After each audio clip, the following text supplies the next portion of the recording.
Chapter 3 The Meep City.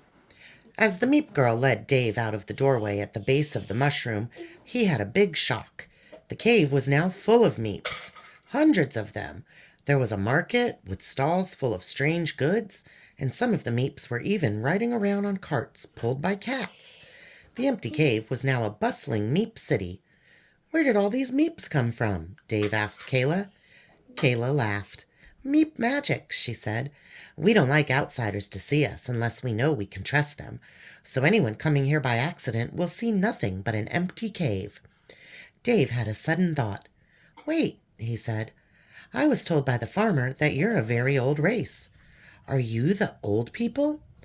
"The old people?" said Kayla, looking confused. "Oh, you mean humans." "Humans?" Dave had never heard that word before. "You mean the people who built fortresses in the Nether and strongholds underground and stuff like that," said Kayla.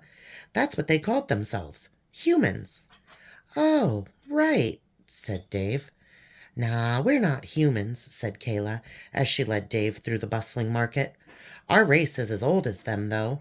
Our two races apparently fought lots of wars back in the day, but that was long before my time.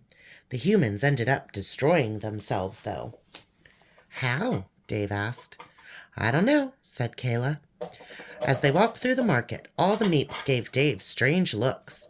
He couldn't blame them, as he did look very out of place. He was twice as tall as they were, and was the only one not wearing white robes and white shoes and red shoes. Not to mention, he didn't have blue skin. "Why's this Meep so big?" a market trader asked Kayla. "Because he's not a Meep, dummy," said Kayla. Finally, they reached the end of the market, and Kayla led Dave through. Yeah, just tell him me because he's not a meat dummy. That's not a nice way to talk, though, is it? Yeah. Yeah. Finally, they reached the end of the market, and Kayla led Dave through narrow cave passageways lit by blue torches. Finally, they came to a dead end, where a tiny wooden door was set into the cave wall. Kayla knocked on the door. "Just a meepoot," said a voice. Then the door opened to reveal a Meep wearing glasses. The glasses were so thick that the Meep's eyes looked huge. "That's a big un," said the Meep with glasses, looking up at Dave. "I've never seen a Meep as big as you." "He's not a Meep, you idiot," said Kayla, rolling her eyes. "We need a ride. We're going to the dark portal." "Oh, right," said the Meep with glasses, giving them a smile. Come in, come in." He stood out of the way so that Dave and Kayla could enter. Dave had to duck down to avoid hitting his head as he squeezed through the doorway. Through the door was a wooden stable full of cages and pens. Inside the cages and pens were all sorts of animals that Dave didn't recognize.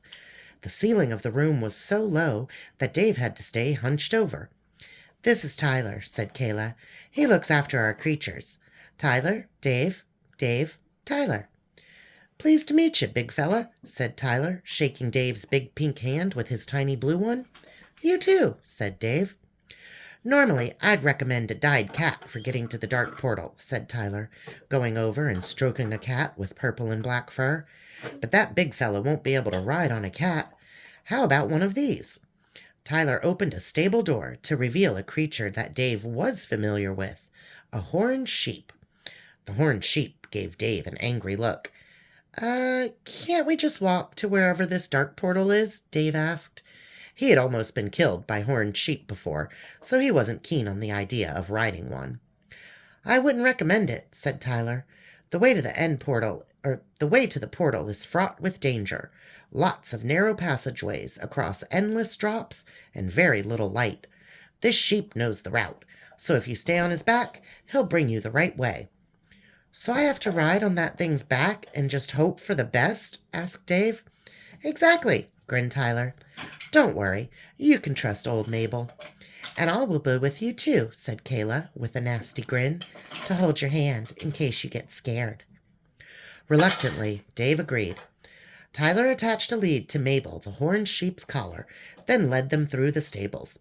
At the back of the stables were a set of double wooden doors that led back into the caves. The four of them went through the cave passageways, which were lit by blue torches, until they reached the edge of a huge chasm. The chasm was so wide and deep that all Dave could see below was an endless black pit, and the far side of it was hidden in darkness. A tiny stone bridge, 1 block wide, ran across it. "Wait, we have to cross that bridge?" said Dave, feeling faint. "Yes," said Tyler. "That's why you need Mabel. Creatures with 4 legs have better balance than those with 2. Ride on her back and you'll be fine." Dave was really not sure about this. Crossing a tiny bridge on the back of a sheep with an endless dark pit below him? It didn't look like a very good idea. "This is for Spidroth and Carl," he reminded himself. "Come on, scaredy meat," said Kayla, who'd already climbed up onto the sheep's back. "Get a move on." Dave reluctantly climbed on behind her. He'd ridden plenty of horses before, but this was his first sheep. "Okay, Mabel, off you go," said Tyler, undoing the lead and giving the sheep a pat. The sheep began to trot forward and started walking across the narrow bridge. "Don't look down," Dave told himself. "Don't look down."